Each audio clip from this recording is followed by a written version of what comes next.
Hello दोस्तों, welcome back to the channel horizon classes.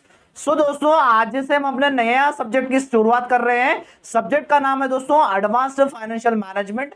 Advance financial management subject का आज हम फर्स्ट चैप्टर स्टार्ट कर रहे हैं। चैप्टर का नाम है दोस्तों cost of capital and capital structure theories. ये चैप्टर का नाम है दोस्तों। इस चैप्टर का हम आज की इस वीडियो में पार्ट 1 देखेंगे दोस्तों। और एक बात बता दूं मैं आपको, इस चैप्टर में 2 पार्ट्स रहेंगे दोस्तों। पहला पार्ट फुल पार्ट आपको कॉस्ट ऑफ कैपिटल पढ़ना रहेगा और दूसरे पार्ट में दोस्तों कैपिटल स्ट्रक्चर थ्योरीज आपको पढ़ना रहेगा दोस्तों। पहले हम आज के इस वीडियो में हम कॉस्ट ऑफ कैपिटल से शुरुआत कर रहे हैं दोस्तों। कॉस्ट ऑफ कैपिटल होता क्या है, कॉस्ट ऑफ कैपिटल में कितने तरह के क्वेश्चन पूछे जाते हैं, किस किस तरह के क्वेश्चन पूछे जाते हैं, सारे कॉन्सेप्ट मैं आज के इस वीडियो में आपको क्लियर कर दूंगा दोस्तों। और जैसे ही हमारा कॉस्ट ऑफ कैपिटल खत्म होगा हम कैपिटल स्ट्रक्चर थ्योरीज भी स्टार्ट कर देंगे दोस्तों। चलिए हमारे वीडियो की हम शुरुआत करते हैं। दोस्तों कॉस्ट ऑफ कैपिटल का मीनिंग बहुत ही इजी है। हम कॉस्ट और कैपिटल को अलग अलग समझते हैं। देखिए दोस्तों, कॉस्ट क्या होता है? कॉस्ट का मतलब कुछ भी एक्सपेंसेस को हम कॉस्ट कहते हैं, खर्चे को हम कॉस्ट कहते हैं। अब कैपिटल का मतलब दोस्तों जो बिजनेस चलाने के लिए हमें कुछ भी पैसा होना होता है, पैसा चाहिए होता है, कुछ भी हमारे बिजनेस के एक्टिविटीज को चलाने के लिए पैसा होना चाहिए, उसे हम कहते हैं कैपिटल दोस्तों। कॉस्ट ऑफ कैपिटल को हम एक साथ जोड़ें तो कॉस्ट ऑफ कैपिटल का मीनिंग बनता है दोस्तों कुछ भी हमारे फंड्स जो भी हम उठा रहे हैं हमारे बिजनेस चलाने के लिए, उसे हम कहेंगे कॉस्ट ऑफ कैपिटल। जैसे बिजनेस के पास बहुत ही सारा पैसा नहीं होता है तो बिजनेस क्या करती है, पैसा दूसरे के पास से लेती है through the debentures, through the equity shareholders, through the preference shareholders. So जो भी इन सब सारे फंड्स उठाने के लिए जो भी खर्चा आ रहा है उसे हम कॉस्ट ऑफ कैपिटल कहते हैं दोस्तों। एक बार मीनिंग से समझ लेते हैं। मीनिंग क्या कह रहा है दोस्तों?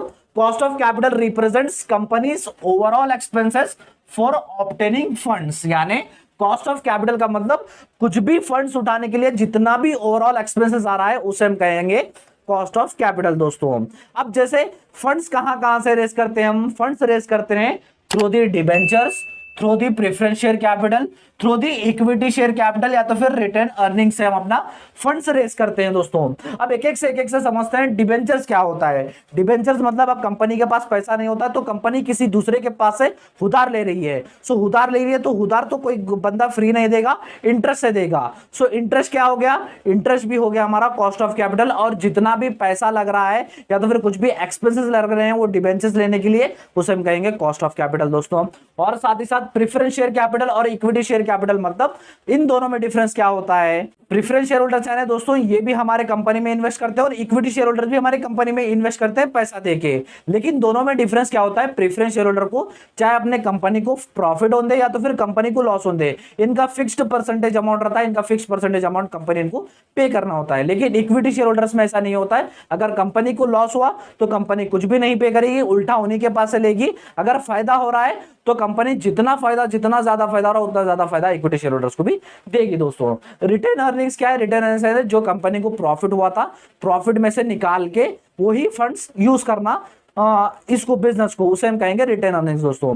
यानी कॉस्ट ऑफ कैपिटल का मीनिंग हम क्या समझ रहे हैं? कुछ भी फंड्स रेस करने के लिए जितना भी एक्सपेंसेस आ रहा है उसे हम कहेंगे कॉस्ट ऑफ कैपिटल। एक्सपेंसेस कैसे भी आ सकते हैं दोस्तों, थ्रू दी आप इंटरेस्ट पे कर रहे हो या तो फिर कुछ एक्सपेंसेस आ रहा है वो फंड्स उठाने में, जैसे फ्लोटेशन कॉस्ट हो गया, ब्रोकरेज कॉस्ट हो गया, या तो फिर आप इक्विटी शेयर होल्डर्स को पे कर रहे हो, प्रेफरेंस शेयर होल्डर्स को पे कर रहे हो, सारा जो भी आता है ये सब कॉस्ट ऑफ कैपिटल ही हम कहते हैं दोस्तों। ये हो गया हमारा कॉस्ट ऑफ कैपिटल का मीनिंग। अब हमारे कॉस्ट ऑफ कैपिटल में कितने तरह के क्वेश्चंस पूछे जाते हैं वो देखते हैं। चलिए दोस्तों, देखिए दोस्तों, कॉस्ट ऑफ कैपिटल में 2 मेन बिट्स है। फर्स्ट बिट है computation of cost of capital, cost of specific sources of finance. ये फर्स्ट बिट में यानी कौन से फंड से, कौन से सोर्सेस से आप फंड्स उठा रहे हो। देखिए दोस्तों, 3 सोर्सेस के आपको क्वेश्चंस पूछे जाते हैं। फर्स्ट है cost of debentures and debentures, जैसे मैंने कहा जिसके पास से कर्जा लेके तो कितना इंटरेस्ट पे कर रहे हो, कितना और दूसरे टैक्सेस रहते हैं, वो सारे हम क्वेश्चंस करते हैं देखेंगे। और सेकंड है cost of preference share capital, यानी प्रेफरेंस शेयर होल्डर्स को कितना पे कर रहे हो और दूसरा एक्सपेंसेस, वो सब कैसे करते हैं हम क्वेश्चंस करते हैं देखेंगे। थर्ड है cost of equity share capital, यानी जिनको भी पे करना होता है इक्विटी शेयर होल्डर्स को भी, वो सारे 3 तरह के क्वेश्चंस आपको इस बिट पे रहेंगे दोस्तों। सेकंड बिट है computation of weighted average cost of capital यानी वैक, यानी वैक का क्वेश्चन आपको इसके ऊपर रहेगा। वैक में क्या करते हो? अब जैसे तीनों है, ये तीनों को भी प्लस करके एवरेज निकालने का काम वैक करता है, weighted average cost of capital यानी फर्स्ट बिट में आपको 3 तरह के क्वेश्चन रहेंगे, सेकंड बिट में आपको 1 तरह का क्वेश्चन रहेगा, यानी कॉस्ट ऑफ कैपिटल में आपको टोटल 4 तरह के क्वेश्चन रहेंगे दोस्तों। इसमें 4 तरह में और अंदर डीप रहेगा, irredeemable debentures, redeemable debentures, preference share में इररिडेमेबल, रिडीमेबल, ये बहुत ही तरह के क्वेश्चन है और बहुत ही सारे क्वेश्चन आपको इस चैप्टर में पूछे जाएंगे दोस्तों। और एक बात दोस्तों, जिस तरह के क्वेश्चंस आपको एग्जाम में पूछे जाएंगे वही क्वेश्चंस मैं अपने वीडियोस में कराऊंगा। अगर मैं अपने वीडियोस में अपने 4-5 वीडियो में मैं आपको चैप्टर भी फिनिश कर दूंगा, लेकिन नहीं दोस्तों, मुझे क्या करना है, जो आपके क्वेश्चंस आपके एग्जाम में पूछे जाएंगे वही क्वेश्चंस मुझे पढ़ाना है, वैसे क्वेश्चंस मैं पढ़ाऊंगा, तभी तो मैं सक्सेसफुल, मैं मुझे लगेगा कि मैं सक्सेसफुल हो रहा हूं। वरना दोस्तों अगर मैं आपको इजी कॉन्सेप्ट में भी समझा सकता हूं जो दूसरे यूट्यूबर समझाते हैं, लेकिन नहीं दोस्तों, अगर मैं एनईपी फॉलो कर रहा हूं तो एनईपी हमको जिस तरह के क्वेश्चन पूछे जाएंगे उस तरह के सारे क्वेश्चन मैं आपको बनाऊंगा दोस्तों।